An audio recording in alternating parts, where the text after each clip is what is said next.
We were about to go right into the belly of the beast.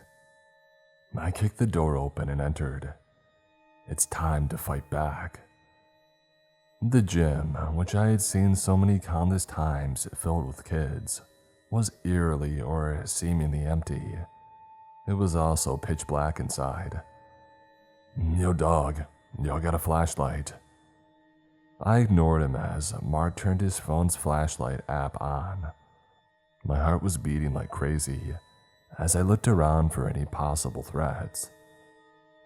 Once the gym was weakly lit up with our phone flashlights, I could see that everywhere, and I mean everywhere, was covered in that gelatinous black substance.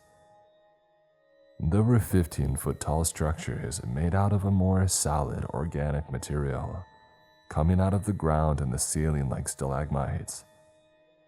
The creatures, assuming that they had made this, had also covered all exit and entry points with that weird black substance.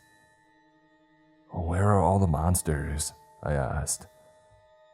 And then I heard a very deep growl come from the very back of the gym, and then a creature emerged into the light.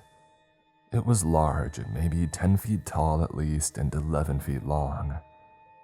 This monster was much different from the drones that we had seen before. It walked with the same gait as a velociraptor would, and instead of having a mass of tentacles as its legs, the monster walked on 4 sharp, jointed legs.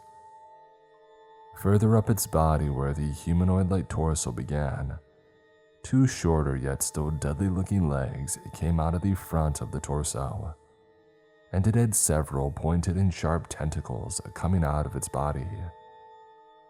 The head looked nearly identical to the drones, except for this member of the colony, which I had taken to calling warrior drones, was longer and had even sharper teeth.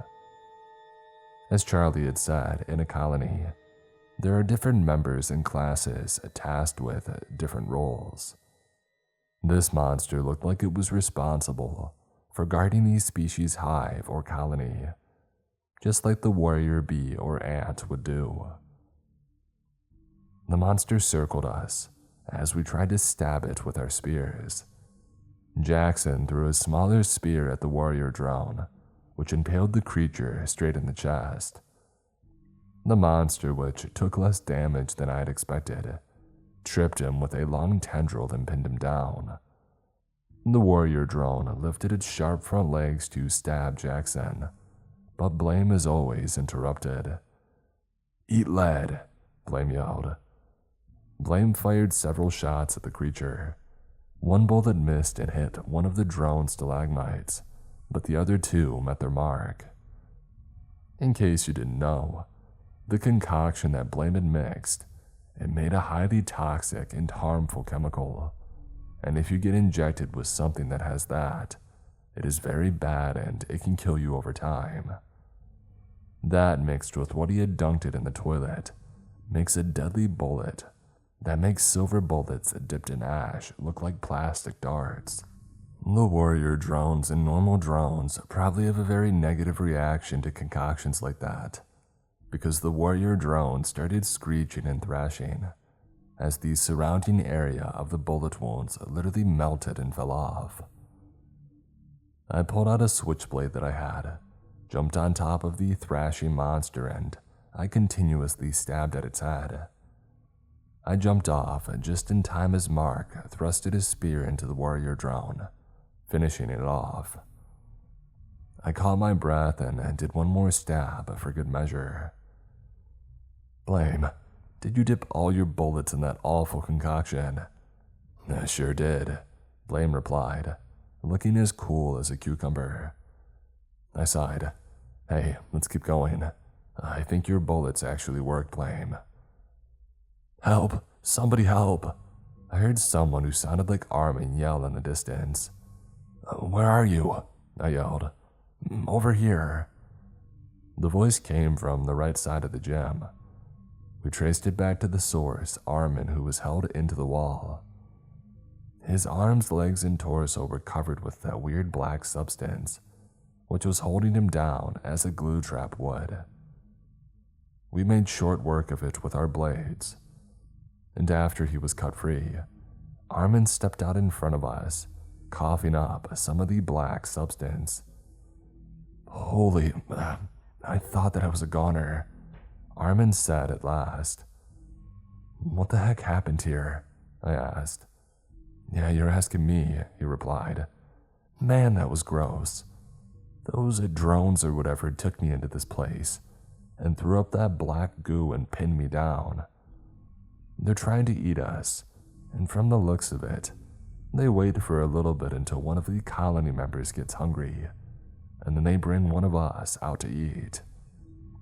They keep taking the captured ones somewhere. I never saw, though. What about Dan and the other jocks? Did you see them? Are they dead? Yeah, I think they're gone. They just got carried out through the locker room a couple of minutes before you guys showed up. There are a couple of other kids here too, I think at least. We walked around the whole perimeter of the gym, cutting down the other kids who were taken from other classrooms. In total, after we were done, we had saved about 6 other kids. Just before we left, I heard a growl come from one of the larger stalagmites. A normal drone, which had somehow not noticed us before, screeched and leapt out at us. Oh, no way, Blame yelled. He fired a bullet into the creature, which temporarily rendered it harmless.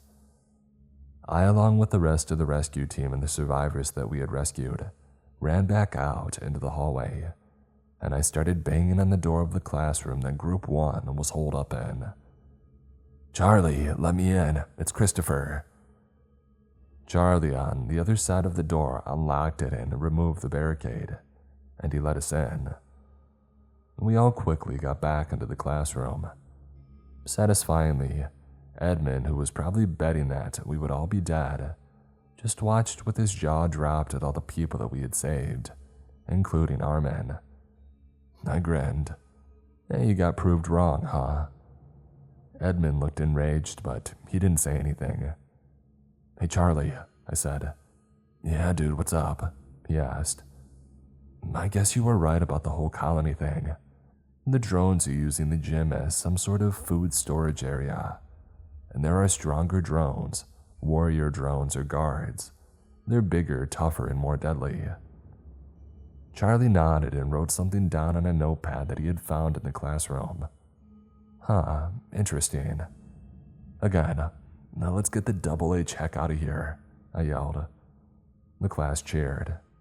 We eagerly ran down the hallway at full speed to the front doors of the school beside the office. When we finally reached them, my heart dropped.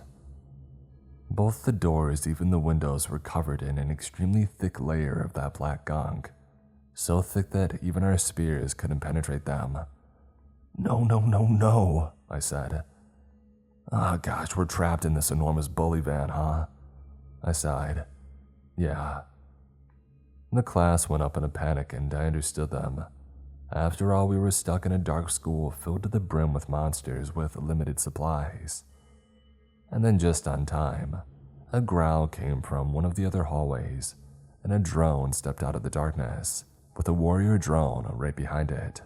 Get back, I yelled. The class, holding spears, backed into a corner. With a sudden pounce, the warrior drone got a hold of Jackson with one of its tentacles and impaled him with one of its razor-sharp legs and dragged him back. Jackson! This wasn't looking good. We couldn't keep losing members. The monsters pushed us down behind the office, but at the very last second, I heard a huge blast, like the sound of a gunshot amplified by 10 times. And then I saw the top of the warrior drone literally explode into pieces. Through the ringing in my ears, I heard multiple heavy pistol shots, and the worker drone was shredded into pieces. The school's office door swung open, and Principal Marlowe stepped out. He was well into his 60s, a former staff sergeant and an Army veteran, who had served in the U.S. Army for more than 15 years. He had a graying beard and was wearing a red bandana on his head, and was holding a close-quarters .50 caliber sniper rifle, and 2 pistols professionally holstered in his belt.